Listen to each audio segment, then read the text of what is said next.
You're just in Louisiana, and now you're in Chicago. Zoom, zoom. Jaya Radha Madhava Kunjabi Hari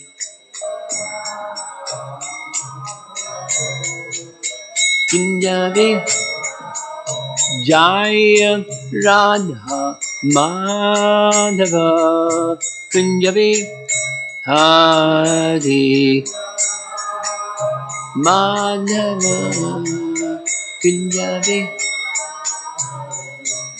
Gopi Jana Bhalabha Girivadadhari Bhalabha Girivadadhari Gopi Jana Bhalabha Girivadadhari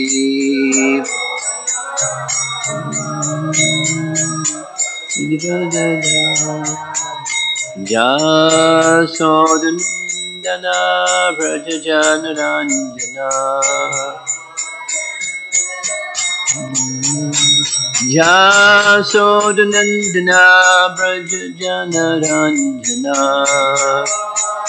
Jana Vrajajanaranjana Jamuna Tira Vanachari Jamuna Tira Vanachari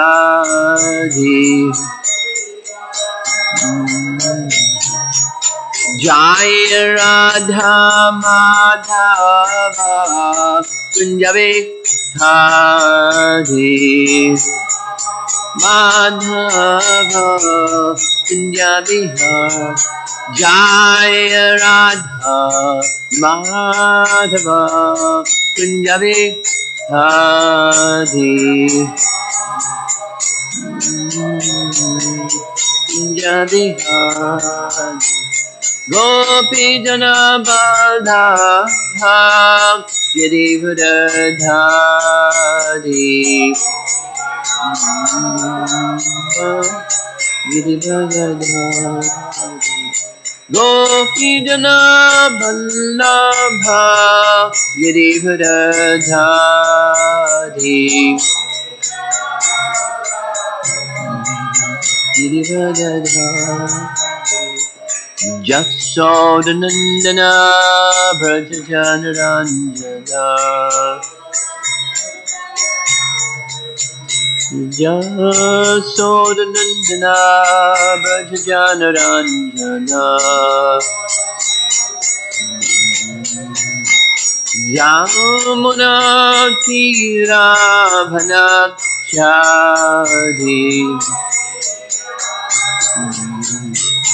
Jamuna Tira Vanachari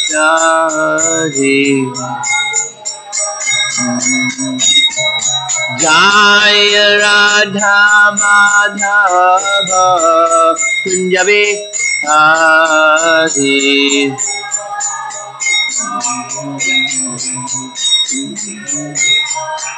Jaya Radha Madhava Kunjabi Hari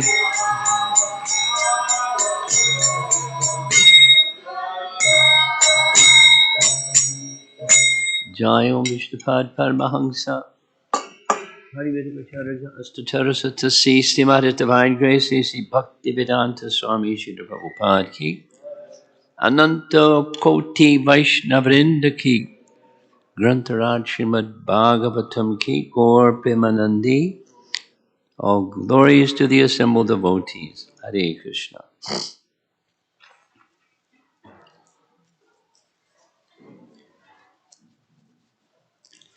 With a cane.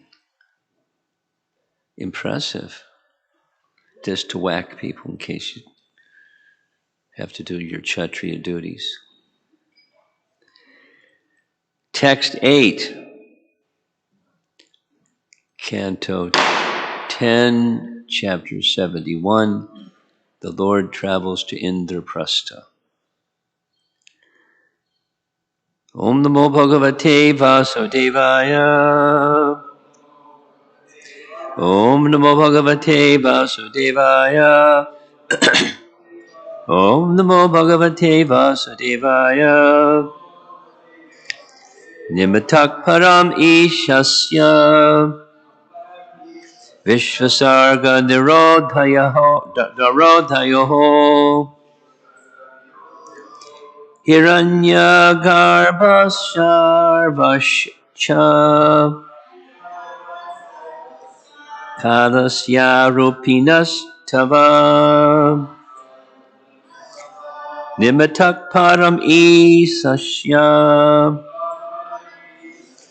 Vishvasarga Nirodayaha.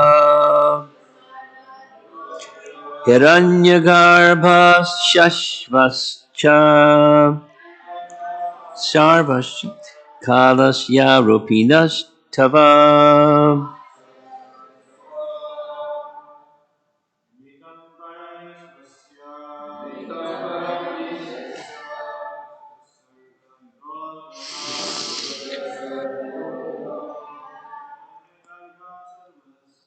Hiranyagarbha Shashvascha. Kalasya Rupinas Tava.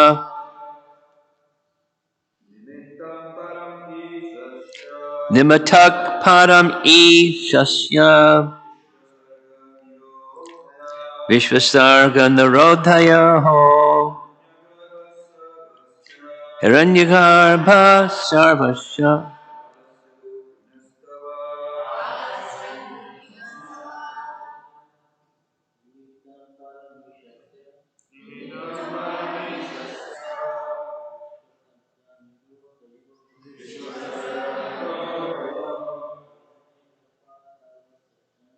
Hiranyagarbha Shashvasya. Kalasya Rupinas.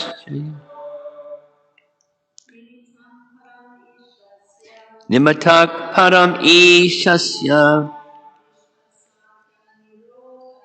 Vishvasarga Narodhayoho. Hiranyagarbha Sarvascha.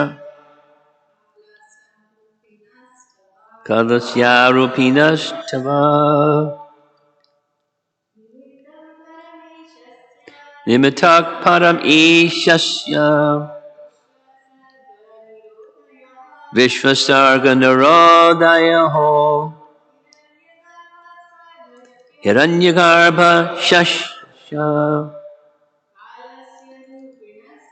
Kalasya Rupinas Tava.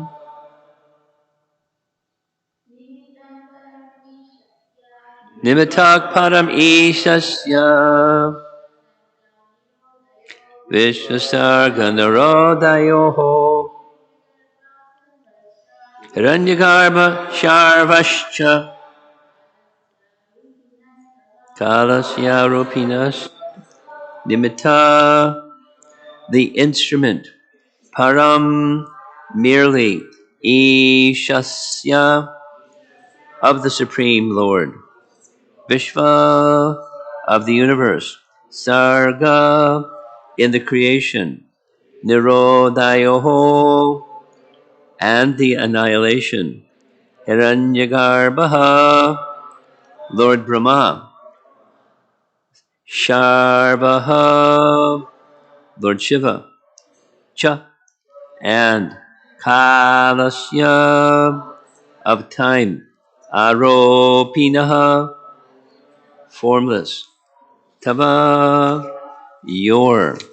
Translation, even Lord Brahma and Lord Shiva act only as your instruments in cosmic creation and annihilation, which are ultimately done by you, the Supreme Lord, in your invisible aspect of time. Purport. Uddhava here explains the fact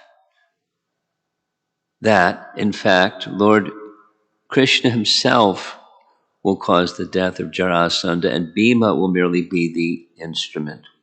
The Supreme Lord, through his invisible potency of time, creates and annihilates the entire cosmic situation, whereas Great demigods, such as Lord Brahma and Lord Shiva, are merely the instruments of the Lord's will.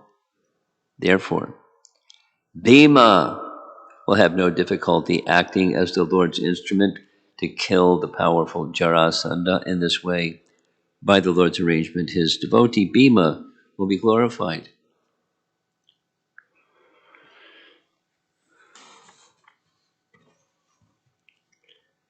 So there's lots of nice little points in this verse. We'll start with Kala or Kalasya. Kala means time and Kalasya means of time. Kalasya arupinaha, formless. Wait a minute. Okay, Kala is a Shakti, but Shaktis also have form, don't they? Everything is person, including the Shaktis, they're persons, and they have forms. So why arupinaha? And one answer is they're not visible. The form of time, who sees it?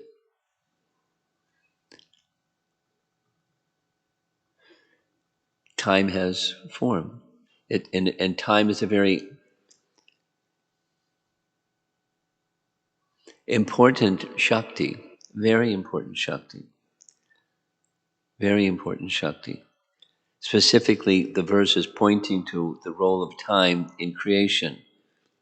The word that's used in the verse is sarga. Because there's 10 topics in the Srimad Bhagavatam, and 2 of the 10 topics are in relation to creation, sarga and visarga. Visarga is what Brahma does. Sarga is what Vishnu does. Sarga is what Vishnu does in the form of creation. So sarga is used here, and the conversation is between Uddhava and Krishna, and Uddhava knows that Krishna is the cause of creation. That's sarga. And for the purpose of creation, he engages his time energy. According to earlier cantos, 2nd and 3rd cantos of Bhagavatam, in the process of creation, Mahavishnu is in a resting state, enjoying Rama Devi within, and when the inspiration comes, or you can say when the cycle of time arrives for creation to happen, he, Mahavishnu, simply desires that the living entities who are presently at that time, of course he's in time eternal, but in that phase of time temporary, living entities are within his body. All the living entities are in his body in a susupti state, and he desires their happiness.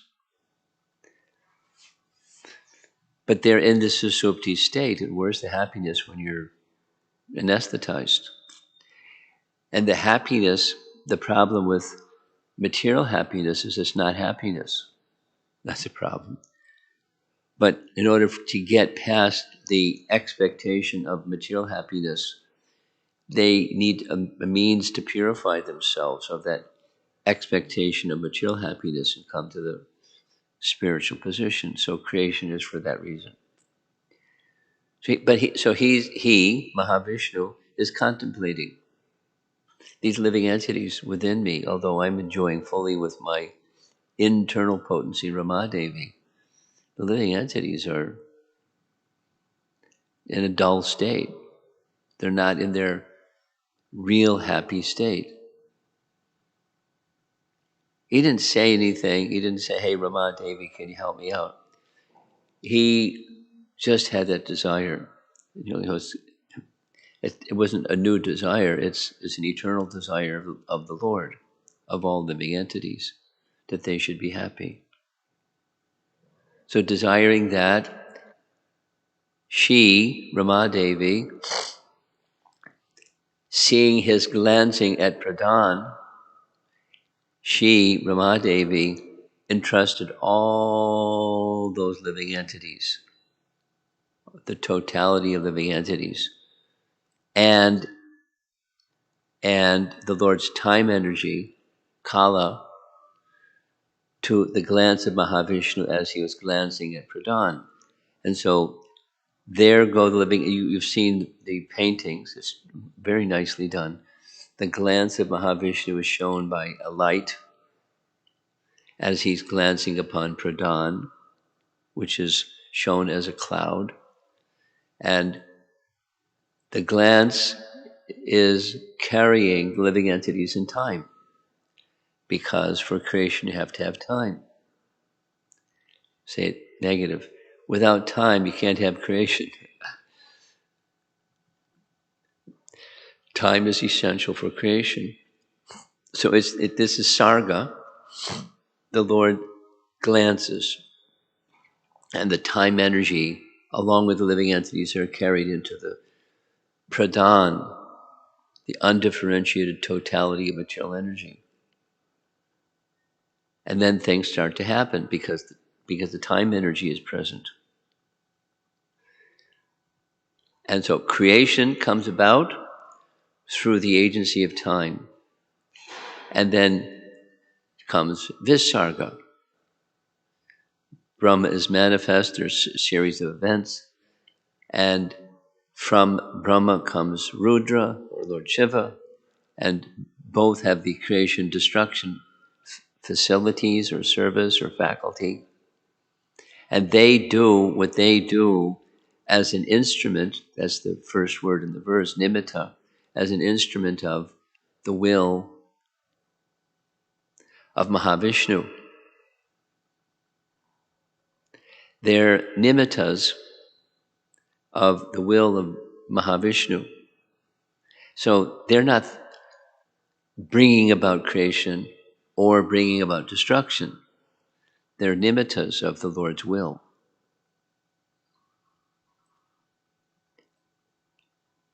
Similarly, this is Uddhava, doing good math, 2 plus 2. As here, so also there. That is, that also there is, you desire that Jarasandha is destroyed.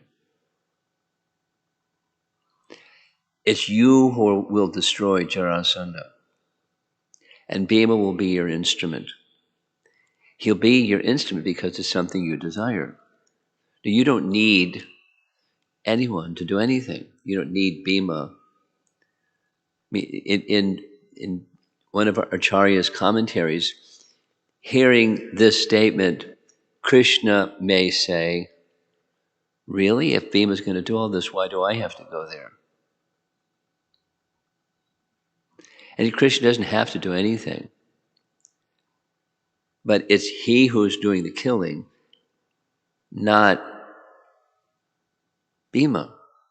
By Krishna's presence, of course, his will is sufficient. He doesn't have to be present. But by his presence, it's certain Bhima will be victorious. And we know from the pastime later in this chapter, it's the next chapter actually, the battle between Bhima and Jarasandha goes on for a long time, days and days and days, and neither is victorious because their strength is of equal strength. Now, Krishna could have had Bhima finish him immediately, but it's part of the Leela that Krishna would indicate to Bhima how to finish him. And Bhima did what Krishna indicated, and Jarasandha was finished. But the cause, sarva karana karanam, the cause of the effect, which was then the cause of the next effect, which is the cause of the next effect. Krishna is the cause. Now, Uddhava understands that. So if Uddhava understands that, why doesn't he just simply say to Krishna, why are you asking me? What should I do? Because you know what to do. You don't need me to tell you what to do or to do it. But Krishna's giving him some service. And so Uddhava is an instrument, and Bhima will become an instrument. And expand that, and what happens without the sanction of the Supreme Lord? Nothing. Conversely, anything that happens has the sanction of the Supreme Lord. Okay, then comes the dosha, or the fault of the Supreme Lord. Why does he sanction bad stuff? And then from bad stuff, people suffer and so forth.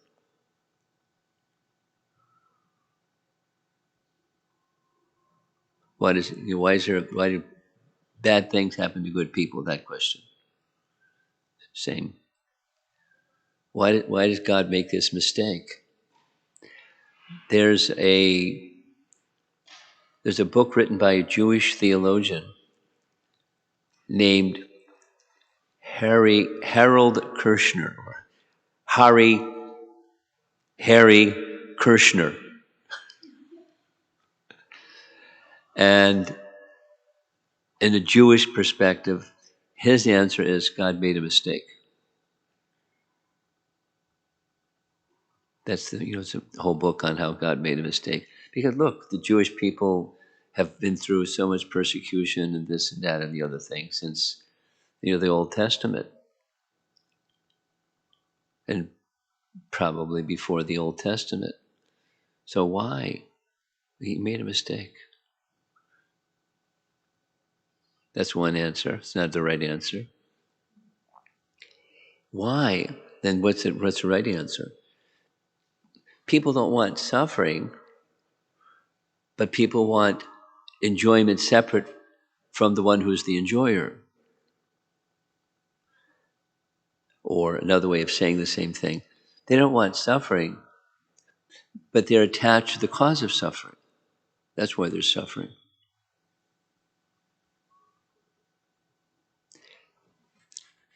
I'm listening to a series of conversations in that nice little device, just like you have in your room, the little red box that everything is there.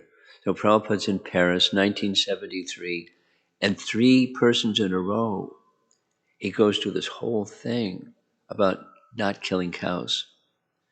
And his reason for doing it is because that's what we're representatives of Krishna. So we have to speak. Now he's speaking to people that may not do anything, but he's got to say it anyways because he's an instrument of Krishna's will. It's a very interesting argument. The interesting argument goes like this: don't kill the cow. We don't say don't eat meat or don't eat the meat of the cow, but don't kill the cow. Wait till the cow dies. We'll give you the cow free. You can do with the horns or the hooves and whatever you want. It's free. But wait till the cow dies naturally. Don't kill the cow. Protect the cow. And he went over and over it. Is there some flaw in this perspective? He kept asking that question. These different people. You're an intelligent person, or you're a government leader, or you're an ESCO person. Do something. And then I'm speaking like this because that's what Krishna wants. So be an instrument of what Krishna wants. That's Uddhava. And that's Bhima. And that's Krishna's pastimes. It's really nice to understand in detail how Krishna deals with different persons. Some of you know Radhika Raman, or at least know of him. And one of his, because he's a scholar, he has expressed that Srimad Bhagavatam is all about Krishna. Of course, it's many things other than the 10th canto, Bhagavatam, but even the earlier cantos, Krishna is front and center. but then the expansions of Krishna, the energies of Krishna moving this way, that way. So in the Bhagavatam, we get a picture of how Krishna deals with his devotees. Krishna deals with the innocent. Krishna deals with the demons. But it's Krishna through various agencies and different moods and manners of expression and manners of action. So he likes working through his devotees. In the conclusion of this purport, the last sentence, his devotee Bhima will be glorified. Part of the plan, not the plan, but part of the plan is that Bhima should be glorified. He likes his devotees should be glorified. So Bhima is going to be glorified because he killed the wicked Jarasandha. Then some people go, oh, there's so much violence in the Bhagavatam, because there are people that are that's appropriate for people who do the Jarasandha program. They're to be dealt with in an appropriate way. That's a Kshatriya's business. So Krishna's in the role of a Kshatriya, and certainly the Pandavas are in the role of Kshatriyas, and they're doing their duty. It is not, oh no, there's so much violence in Bhagavatam and Mahabharata, because they're people. How does the Supreme Lord deal with violent people? Prabhupada was making the concluding point to these individuals. It was in Paris. So why are there so many wars in Europe? And he started listing the history of wars in Europe, between this one, that one, between that one and that one, between this one and the other one, and the other one, and the other one. Why so many wars? Because there's so much killing of cows. One-to-one correlation. Then he gave Sanskrit verses indicating mangsa. When the sacrifice to goddess Kali is performed, not of a cow, but of a goat, on the dark moon night only, so restriction, but the Brahmana says into the ear of the goat, Mamsa, it's one of the mantras that's spoken. And what that means is he and you, as you're being killed, you will have the opportunity in the future to kill the person who's arranging for you to be killed. The Brahmana is not doing the killing. He's performing the mantras, but the killing person is the one holding the stick, the one that wants to eat meat. So in the Vedic process, the soul of the goat is immediately elevated to a human form, bypassing so many evolutionary processes. So it's beneficial for the soul of the goat. So if you want to have a little campaign of doing good for the goats, you can have goat sacrifice, because they'll get a human form. But we don't do that. And in turn, the person who arranges for, even in the sacrifice, what to speak of otherwise, in the Vedic sacrifice, in their next life, they'll become a goat. And the soul who has become a human will have the opportunity, they can say yes or no, but will at least have the opportunity to take the life of the one who arranged for their killing. There's justice. And supposing you don't go by Vedic codes, then there's wars and all kinds of other turmoil. So the getting on a platform and speaking strongly about it to people who may not do anything about it other than yes, because he's kept saying, is there fallacy in this reasoning? Please say. Let the cow die of its own natural for sure and certain the cow is going to die. So don't kill the cow. When the cow dies, when she dies, you can have the cow. You want to eat meat? Take that. Anyway, say the cow population isn't going to decrease. So wait some years, and then the cycle of time, and meanwhile you can eat some other animal. You can be a vulture or a dog and eat other kinds of meat. Anyway, he's very strong. Why? Well, it's Krishna's will, and the converse is people suffer, and one who knows the reason behind why people suffer, they don't want the suffering. They want to remove the cause behind the suffering. And supposing people don't listen, then they'll suffer. But that's not what the sadhu wants. They want mitigation of the suffering. So this killing of Jarasandha is just one of those things that to some people is like, oh, there's all this violence.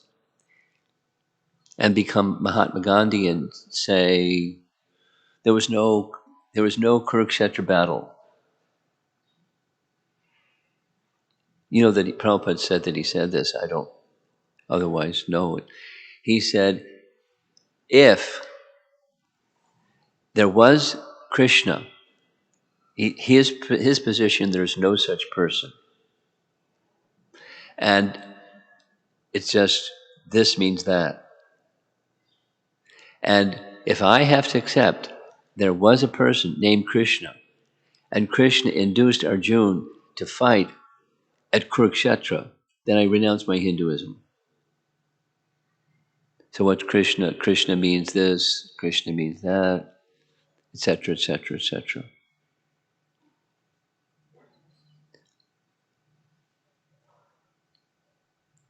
Non-violence.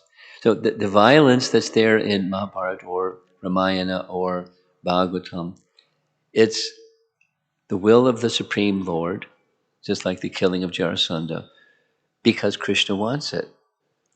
And others are engaged as instruments.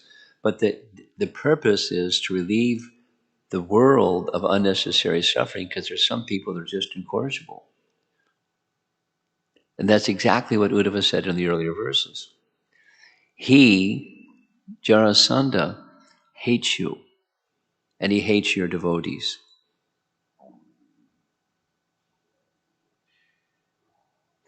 And he does bad stuff, like the imprisoning so many kings, because he's proud and all powerful, and he doesn't. They were all devotees of Krishna. They put him in prison. He's a bad guy. So the world needs to be relieved of such a person. You can try to reason, you can try this and that, but he is an incorrigible person. It's like, the Kurukshetra battle happened when so many avatars, including Krishna, coming in person and begging Duryodhana for a peaceful solution, and he sent him away. War. Okay.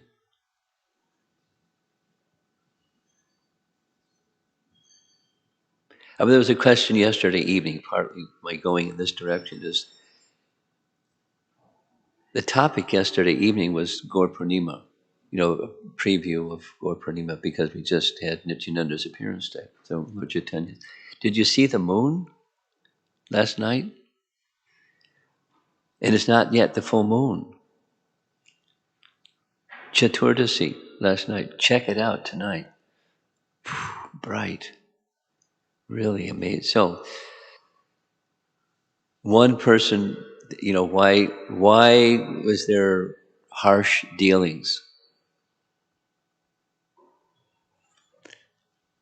Harsh dealings it's not harsh, it's kindness. When Jarasandha was killed, when anyone is killed in the presence of Krishna, all the members on the battlefield, they achieve liberation. How's that harsh? They died. They got liberated. They got in the fast lane. Liberation. Okay, so there's Krishna hasn't yet gone to Indraprastha, but he's going to go because he's going to take the advice of Uddhava and follow it. He's going to go first to Indraprastha. And then the next chapter, he's going to go with there was a question yesterday morning why Arjuna went. Because Krishna has to be there, to be by the side of Arjuna, by the side of Bhima. The question, why does Krishna have to go? He doesn't have to do anything. But his presence is going to ensure Bhima's victory. Now, Krishna doesn't have to be present to ensure Bhima's victory. But he goes because Bhima's his dear devotee, and Arjuna is his dearmost devotee. So they go together.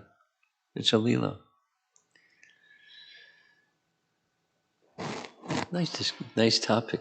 Srimad Bhagavatam ki jai. Any comments, questions? Yes.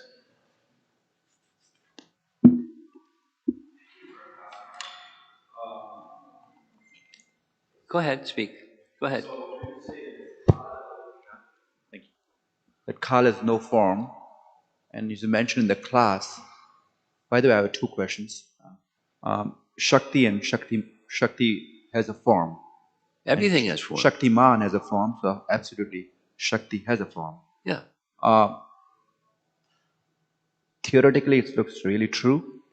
Practically, it should be true. Looking at the spiritual world, time is conspicuous of absent. Time is not present over there, or maybe present but in a formless way.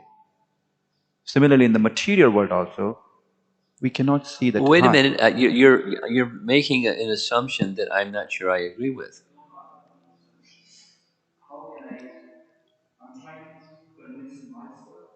How can I understand that time has a form? Because why not? We'll go back. You said it, and I'll repeat what you said, and it's true. The source of everything has form, therefore everything that comes from the source will have form. It does have form. Is there a form of eternal time? Yes. There's no past, present, future time, but there's eternal time. Is there eternal time or is there not? There is. And everything has form. Does there eternal time form? Yes. What is that form? I don't know. But in principle, everything, there's form. And then there's time as we know it, past, present, future kind of time. Does that past, present, or future kind of time have form? Yes. Because that past, present, future time is an expansion of the eternal. but the thing is that then how can you understand in the material world, time is not relative, it's absolute. Time is what? We say in the material world, time is relative, it's not absolute. But in one That's sense, okay. absolute. What's the problem with that? But what? In one sense, it's absolute. Time is always absolute. What's the word absent? Absolute. Absolute. What's your question? What's the bee in your bonnet? I don't get the question. Many students comes and we say that time is just imaginary conception. Okay. They don't understand this thing. Okay, people can say what they want to say. And time things, there's the effect of time. It brings things into being and it destroys things. Creation and destruction. And the agent, Brahma, Shiva. They're not the form of time, they're the instrument of time.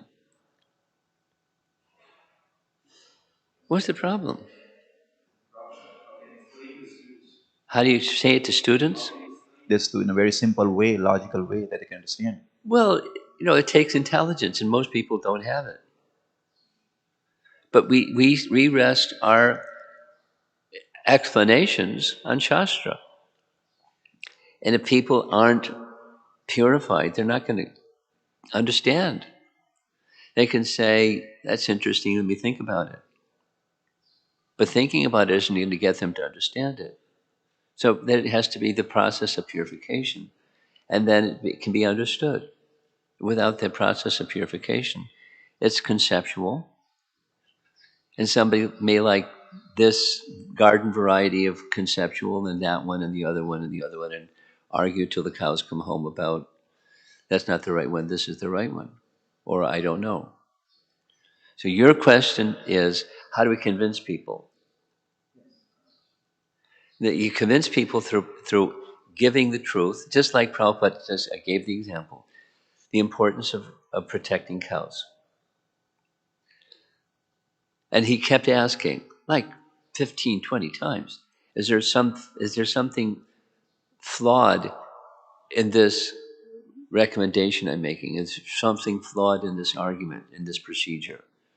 Protect the cow. Go ahead and eat meat. He's not like advocating, but you have a desire, strong. So supposing some people may get it. And one of the persons he was speaking to said, I get it. Then Prabhupada's next was, please do what you can to implement this. It's good for your fellow man. It's good for your Frenchman. There'll be less war and people will be more satisfied. But if you don't listen to it, you don't get it. So how to get it is purification. And that's the authority of Krishna. It's the mother and father, the Vedas, and Krishna's words. And so that's how. By sound. And by hearing again, etc., then gradually purification, then gradually they can gradually, at least notionally or conceptually, get an understanding. And until then, they're not going to. Now, what do we do? What do you and I do? We, with reason and logic, and behind the reason and logic is the authority of the Supreme Lord, we present sound vibration that can help people get to the place where they can understand. And if they can't understand it, that's no surprise. Thank you, Maharaj. You'd Honestly, like we to are going to the argue. square one that we have to follow this process. We have to follow the process, and they're not ready to do that. And that's what you should do. You should Fine. give the sound vibration. That's fine. That's fair. Again, now, the second question, I think it should be the same answer for this question. Everything is designed by Krishna. Killing of Jarasan, killing of the army of Kurukshetra battle, everything was designed. But he made Arjuna as an instrument. Similarly, he made Bhima as an instrument. Yeah. Now, this is a very lofty answer for the student from Stanford or Princeton. Oh, too bad. We can't fudge it. We can speak the truth, and they can accept it or not accept it. They can go, yes, I like that answer. I don't like that answer at all. You're garbage. I mean, whatever they want to do, you speak the truth. And give the microphone to somebody else because we can go on like this, round and around. You have to be. As a book distributor, you're giving these books to people that don't have the qualification to understand what's in the books. So why are you doing it? Because there's purification that comes from hearing from a pure devotee, that message of transcendence. That's our Shravanam, Kirtanam, that's our process to become qualified. And you're not guaranteeing anything other than they're going to like some stuff and they're going to not like some stuff. That's okay. They're hearing spiritual sound vibration. Go ahead. Krishna Maharaj, thank you so much for your class. My question is little bit aside this discussion. Uh, according to Maharaj Ayurveda, everybody has three compositions like Yeah. Kapha, Pitta, Vayu. Right. Some people, The body has those. yeah, the body, yes, and then everybody has something is more prominent, and because of that they have their nature, the way they speak, the way their body is, the way they act. Yes. And we follow spiritual life to transcend this nature, the conditioned nature that we have. So,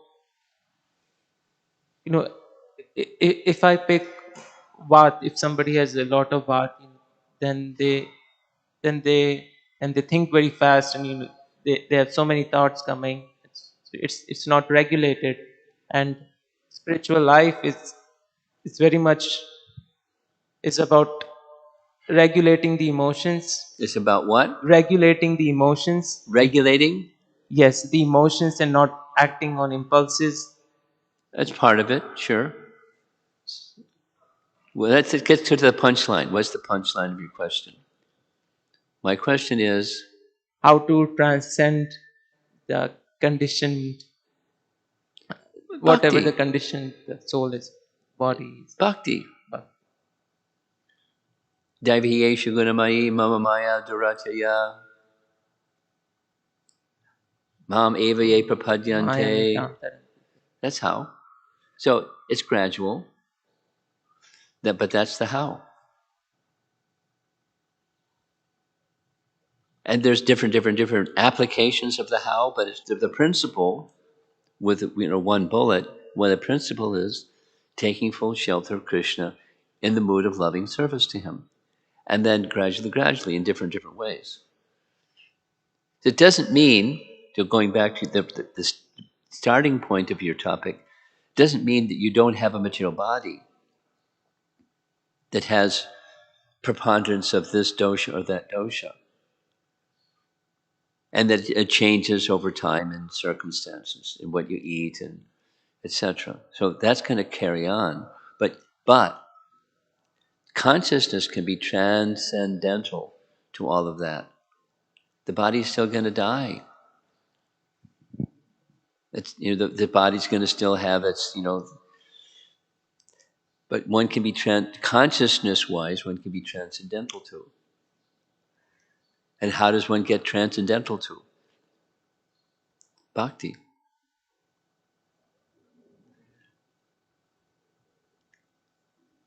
Yes? Okay.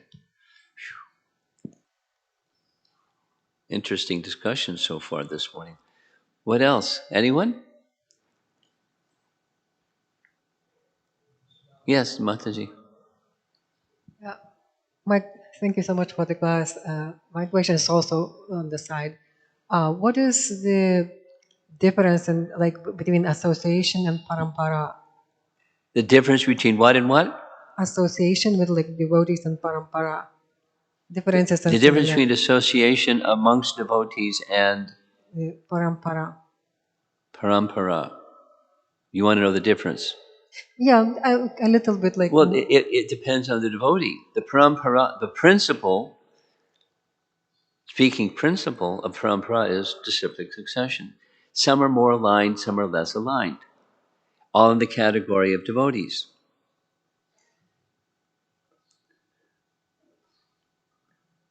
So that's the distinction. Parampara is, in principle, means representing purely. And devotees are, on their way, and there are different varieties of devotees at different stages, etc., etc. So that's the distinction between the two. One is what Krishna recommends in 4th chapter of Bhagavad Gita, and then there are persons that are making an effort, more or less making an effort to align themselves with parampara. So there's variety, diversity, and mixtures, and less than perfect. And then there's the perfect. How's that? You have something else, I can tell. Yeah.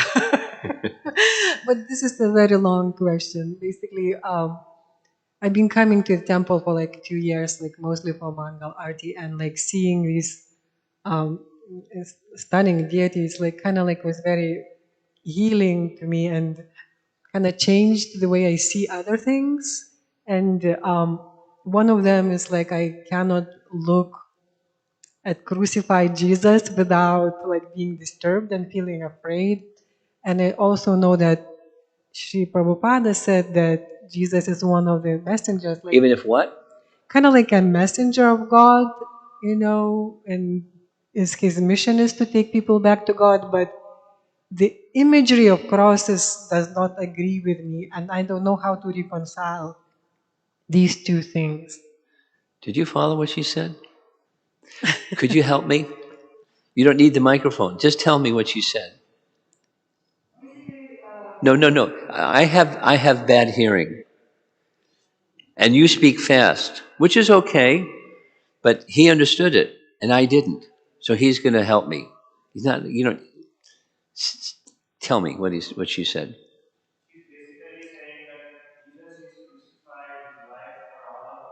Okay. What should he align ourselves with? That's your question? More or less. Simplified, but that's more or less. So what should we align ourselves with? That's a nice question. And tradition to the side, tradition means a designation. I'm Muslim, I'm Christian, I was born up, raised as a Christian, I was raised as a Buddhist, I was raised as a Sikh, I was raised as a something. So tradition aside, designation aside, what's the principle? And my answer to your question is, the principle is the same. Now, I'm going to make a choice. I've made a choice. I was raised in a Christian family, and I don't find that the ideals are in conflict. So which one am I following? I'm following one who, by example, gave the example and gave elaborate teachings on the principle.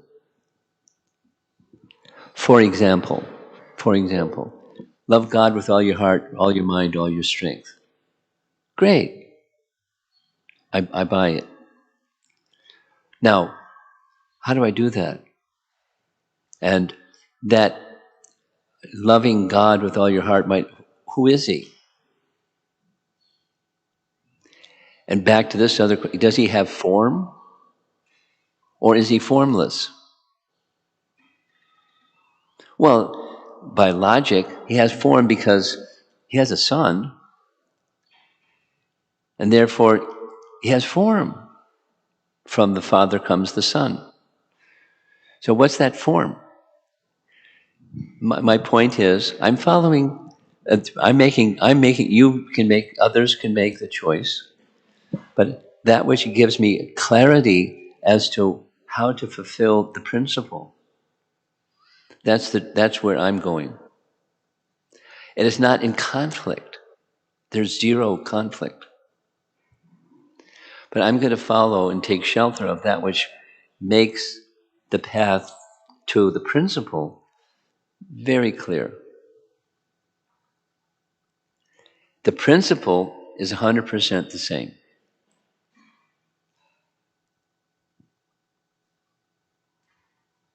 Basically, I'm very grateful that deities are always so beautiful, and like the imagery of Christianity is like, I find it like depressing. So that's another thing. Okay.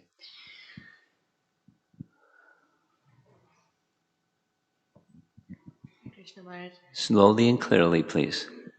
Yes. I'm still trying to understand the form of time. Form of time. Because You want to know what the form of time looks like? Is that what your question is? Or just a conceptual understanding? I'm not able to perceive it at all. I've never heard a description of the form of time. Now, maybe there is. And I've certainly not seen the form of time. And the topic is the unseen, the arupa, kala arupa. because people haven't seen it. And therefore, I mean, that's my understanding of what the implication of that choice of words by Uddhava. People haven't, they see the impact, the force of time, but not the form of time. So you want to understand more about the form of time. My recommendation, this is how I process it. In principle, there's form. And I don't know the details of lots of things. That's one of them. And I'm okay with that because in principle, behind everything is person, and person has form. And that which comes from the person also has form. So that's good enough for me. I don't know if that's good enough for you. If you want to do some research and find out, have our acharyas or somewhere in scripture, is there a description of the form of time? Let me know about it if you find it. Maharaj, I was thinking more along practical lines. Practical life? Yeah, yeah. I was thinking like, sometimes things get delayed when we are trying to do something and things get delayed. Like, then usually we as devotees, we just pray to Krishna. Like, is there any like specific like Is thing? there a specific what? I'm trying to understand, like, is there any specific recommendation for things to happen on time? Like, if we have that desire for things to happen on time. You're speaking about regulation now, in practical terms. Yeah. But what does that have to do with the form of time? It's like the form of Krishna. And Krishna has energy, so one of his energies is time. So be obedient to Krishna. Can you be obedient to Krishna and be regulated because that's one of the qualities of goodness? And so you're regulated because that's Krishna's instruction to do. And by that quality of goodness and doing it for the sake of pleasure of Krishna, realization of Krishna will grow. That's my recommendation. The form of time and regulation, just be regulated because that's what Krishna wants. And through the agency of time, you can do it or not. And sometimes not. That's where most of us are.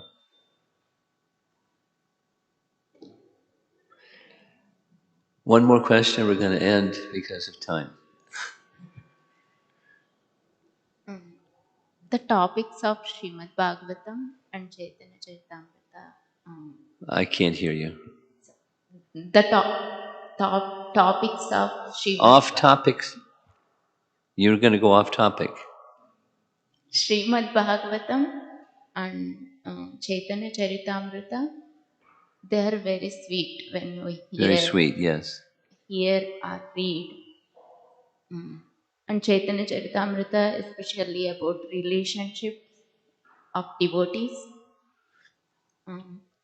But the absorption for me, it cannot stay longer.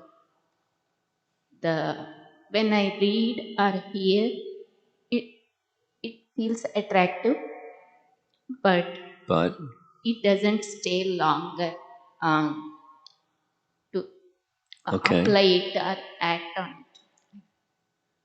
Now what to do? Stay with it. That's what to do. With faith. Shraddha Shraddhe Vishwas Kahe Sudrita Nishchaya Krishna Bhakti Sarva Karma Krita Hoya. So you with faith, Shraddha, with conviction, you do this Krishna Bhakti, Bhakti unto Krishna, Krishna Bhakti, and everything will come. So what to do? Can you stay with it? And stay with it means, many subsets of stay with it. Keep good association, like her question, regularly hear, regularly serve, do in a quality way. With confidence, I'll get there. Including your question. Sometimes, sometimes not. That's the unsteady to come to steady by practice. Srila Prabhupada ki jai.